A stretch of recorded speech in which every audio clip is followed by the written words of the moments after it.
Hunyo 16, 2025. Isang magandang araw ng pagmamalaki para sa mga neurodivergent sa buong mundo. Ito ang ika-8 edisyon ng Neurodiversity Pride Day. Isang pagdiriwang ng kakaibang kakanyahan ng neurodivergent.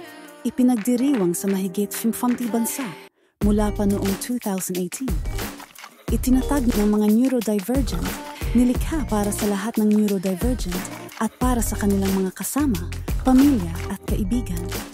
Inaanyayahan kang ipagdiwang sa iyong paraan, mag-isa o kasama ang mga mahal mo. Sumali sa mga pagdiriwang sa buong mundo.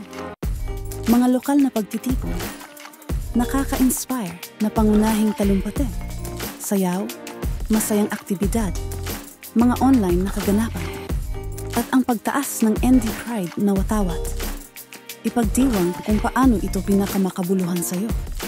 Dahil higit pa sa mga aktibidad, ang araw na ito ay tungkol sa positibong pagninilay sa sarili at pagpapahalaga. Ano ang nagpaparamdam sa iyo ng pagmamalaki na maging neurodivergent? O kung may minamahal kang ND, sabihin mo sa kanila. Kung nagtatrabaho ka sa amin, tumulong lumikha ng mga espasyo kung saan lahat ng isip ay umuunlad. Ang Neurodiversity Pride Day ay araw ng pag-ibig, pagkakaisa at kasiyahan. Araw para lumabas, ipagdiwang ang ating mga pagkakaiba at muling madama ang saya ng pagiging iba. Araw para ipakita sa mundo, ang ating tunay na sarili ay naririto, hindi sa kabilangan, hindi dahil sa kung sino tayo. Sumali ka.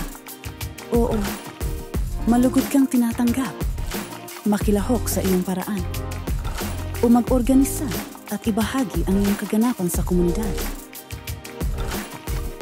Para sa mga ideya, inspirasyon, at bukas na aktibidad para sa ND Pride 2025, bisitahin ang neurodiversityprideday.com